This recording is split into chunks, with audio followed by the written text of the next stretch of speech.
everybody. Welcome to Capital Combat. The name says it all. I'm Hakeem Branch. Roger. And today we're going to recap this past Saturday's top ranked pay-per-view, which had 3 WBO title fights and the pro debut of Olympic silver medalist Shakur Stevenson. Now, in essence of the recap, we did not go really in depth on Stevenson's fight or Jesse Magdaleno, so we're not going to talk too much about that. We'll break down what happened in the Gilberto Ramirez fight and the Oscar Valdez fight, because nobody wants to be Sunday morning coaches. We're doing this in comparison to what we thought would happen in our preview video. Right. So if you haven't seen that, watch that, and you got a reference of the fight and what we said, then you see the recap. Rob also has initial reactions to those fights, just watching them, seeing what he thought. In the description. Yes. And then you can, get his initial reaction. Now we've had a chance to watch it, break it down, discuss what we like, dislike, what we saw, and things like that. And we bring you the recap. With that being said, take it away, Rob. All right, so I'm actually going to start off with the debut of Shakur Stevenson, even though he was actually the second fight on the card. He looked good. He looked about as good as any prospect could look in his debut. Yes, that is true. And if you notice, we have had a lot of debuts of Olympic medalists and Olympic fighters that have been on pay-per-view or main televised card events. Right. Like Conlon, Taylor, Clarissa Shields, and Stevenson. And what's my other guy from that was on the U.S. Olympic team? I think he got the bronze medal. It'll come to me later. Also, Marlon Esparza had a televised fight recently. I know you're talking about is the Hispanic guy. Right. I just can't think of his name right now. So it'll go right here once I go look that up. Because he had a good fight too. Yeah, and they look good as the first fight. I think they put him in there with not a guy that was a big threat, but he was tough. Right. And he was in there. Unfortunately, it got a little bit dirty, but you can see that Stevenson is very adept at that pro style. They're going to build him up quite fast. They're actually bringing him back on the card to May 20th. May 20th card. I cannot think. The Gary Russell card? No, Gary it's a top rank card. Oh, I can't think of the Crawford card. Crawford Diaz. The Crawford Diaz card, which will probably be pay-per-view. But again, he looked good coming out of that southpaw stance. He was able to place the shots well, use that jab, especially to the body. And the only thing I didn't like, but was bound to happen being that he's a southpaw, was that he tied up quite a bit. And in those tie-ups is where it got dirty because his opponent actually headbutted him. It wasn't an attempted headbutt, it was a headbutt twice in the later rounds. It was a 6-round fight, and he kept him from coming out in the 6th round. So he got the 5th round TKO. No, it was a technical decision. Technical decision, I'm sorry. In that fight, and like I said, I liked what I saw. Most prospects go in there and blast him out in 1 or 2 rounds, but Stevenson basically stuck to his game plan and took advantage of everything he was supposed to take advantage of. Yeah, that's it for that one. Like I said, I'm not gonna go too much into that. Jesse Magdaleno got a 2nd round TKO over his opponent. Looked good as well. Mm-hmm. Very good countering with a good right hook. He's a southpaw as well, and was able to get his opponent out of there early and keep his title. So let's move on to the 2 main attractions of the card, which was Gilberto Ramirez defending his WBO title against Maxim Bursak. This one is Ramirez coming off that layoff after beating Arthur Abraham. Earlier in the day, Arthur Abraham won the opportunity to become the mandatory to that belt again. Mm-hmm. So we might see that again. But let's talk about how he did against Maxim Bursak. In our preview video, we said that Bursak has a very similar style to Arthur Abraham, except that he lacked in the power of Abraham, and he had a better use of footwork than Abraham. That's right. And we saw that in this fight because with Abraham, against Ramirez, he was unable to get close to him at all the entire fight, and Ramirez boxed his ears off. Ramirez still boxed Bursak's ears off, but Bursak was able to get there a lot more often than Abraham did. And the great thing about Ramirez is that, one, he's huge for 168. Right. Two, he is very technically sound and defensively responsible. He knows how to slip, duck, roll, block, and parry punches. That is very impressive to see a guy that size do. Like, there were certain times when Bursak was right in front of him in a close range, throwing combinations, and Ramirez would just stay there and just slip oh so subtly and use his legs and made every punch miss. You don't see that a lot from guys, even at the lighter weights. Like, you'll see him maybe like duck that one punch and get out of there. But the duck and slip combination punches is highly impressive. And on top of that, he had the superior hand speed, the superior accuracy. He really, like I said, gave a boxing lesson. It was very impressive to see. And he had a very willing opponent in Bursak who made him work for everything he took. What you got? No, that's pretty much got it. I think you'll see more of the same if they do decide to make that fight versus Arthur Abraham. Yeah.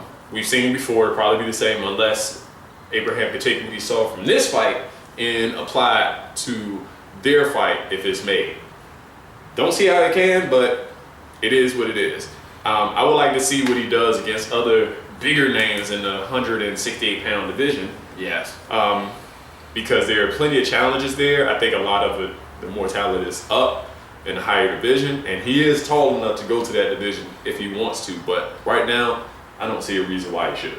Yeah, there are challenges right there in that division. He could fight DeGale. There is a vacant WBC title because Vadu Jack vacated that title when he moved up. You got the Durrell brothers there. There's some names there that he can fight, and I would love to see him in there because this guy has the goods from what I've seen, and I want to see him in there with some of those elite guys that will really test him, and so we can really see what he's made of. So I'm looking forward to that. We'll see what happens next, and we'll move on to the main event, and which we thought would be the fight of the night ended up being the fight of the night because it was very competitive, and both guys were out there trying their hardest to win. And when you get that, you get great fights. And in that fight I'm talking about is Oscar Valdez versus Miguel Mariaga. Now, in our preview video, we talked a lot about how Valdez likes to swing for the fences with every punch. And we wanted to see him kind of take a little bit off his shots and work more. We didn't see that. But the other thing we wanted to know was if he was in there with somebody who wasn't going to go anywhere, could he keep that up? The answer is yes. So that criticism now goes out this way. Oh, yeah. Because he was swinging for the fences in the first round, and he was swinging for the fences in the 12th round with no difference in the power or the consistency of his punches. And the same thing with Mariaga. I mean, these guys were in shape. I mean, like, there's shape, there's fighting shape, and then there's what they did. And you could tell because Oscar Valdez was finally able to knock Mariaga down in the 10th round, and Mariaga got up, weathered the storm, especially from a strong Oscar Valdez. Kudos to the ref for not stopping the fight early because that could have been stopped once Valdez jumped on him. But you see, Mariaga kept throwing, and then he was like, between the punches, he would hit 1 or 2 punches. I was like, okay, I'm gonna build myself back up, And toward the end of the round, he actually hurt Valdez slightly and really woke him up. And Valdez was like, wait a minute, this guy He's not done yet. He's not done. And you can see that going until 11th round because Mariaga was like, you got that round, I'm taking this one. And I actually gave Mariaga that round by a slim margin because he did get to Valdez. You can see Valdez was trying to like, all right, I can't jump in there and throw the sink at him again because he is tough. So he started doubling up, tripling up, quadrupling up on that jab just to make sure, like, all right, I see you. Can't let you get in. And then he explode and throw that 2-3 in there. And that's another thing that I liked what I saw of him, he had a guy who would not be denied, and he denied him in several different ways. One, he landed some hard, crisp, accurate punches, especially his jab was on point. He had a very good counter uppercut. I think it was like the third round, he really blasted him with it and hurt Marriaga, and then followed up with a hook. But also, when Marriaga would not be denied and kept throwing, either throwing with him or returning fire immediately, Valdez was either able to use his feet to get out of there, he reduced his body to give him a smaller target and was able to slip and get out of there, or he was able to square up and earmuff and block the punches coming in. Several different ways of defense, several different looks in order to keep Marriaga guessing on where to place his punches. That is some high-level stuff that needs to be pointed out and congratulated on the part of Valdez. He showed a lot of things that was very impressive in this fight. Like I said, he had the power late. He had defensive responsibility. He showed footwork. And that's what happens when you have guys in there that's really going to push you. You really find out what these young fighters are made of. And it's very impressive to see them step up to the plate and deliver on what is promised in the press clippings and in the videos and everything. It's very good to see somebody fulfill those expectations. So the question is, what's next? He's at a division where they have some guys that could move up. They have a few guys that are there that he could fight, like a Gary Russell, Abner Mares. There's a few other guys in that division that could test him and really bring out even more. Cuellar, Santa Cruz, Frampton. Selby is one of the other champs. Yeah. Like I said, Mares, Cuellar, Quigg is there. Quigg. And I would love to see all of those fights. He might not win all of them, but he's going to be there for them, and he's going to prepare, and he's going to give it his all, and that's really all we can ask for, and respect out of these fighters. So I think you mentioned those names in your reaction video of who you would like to see him in there with. Frampton would be a really good one. Santa Cruz in a unification. Mares just won another belt. Right, so he beat Cuellar. Yeah, that's another unification right there. There's some exciting matchups to be made from that. Oh yeah. And we hope that we can get at least one of them to try to make our way towards a unified champ, because I don't think there's any multiple belt holder in that division right now. Not right now, no. Yeah, you got Gary Russell with the WBC.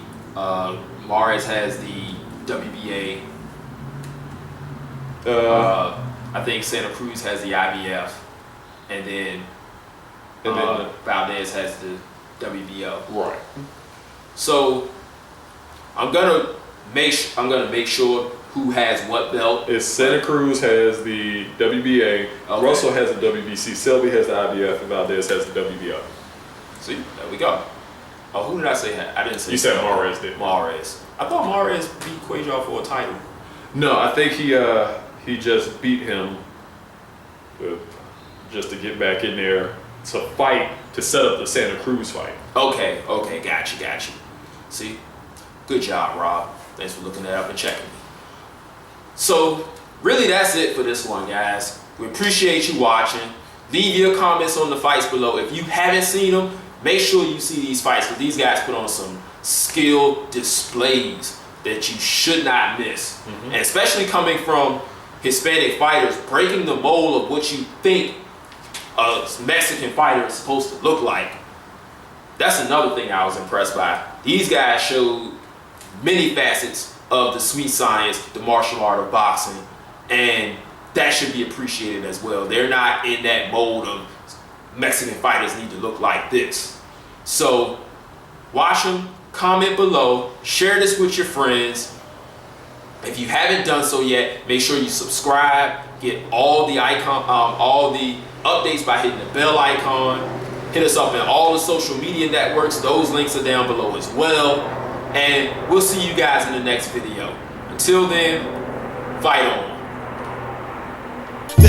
round one and you've already lost. They don't seem to see that everything we've done is coming at cost. My fists are on fire, I perform till I perspire. My demons are in a rage, keep thinking that it's a game. I kick rhyme, hurricane. I told them I don't play, I'm liquid. Black Street Fighter.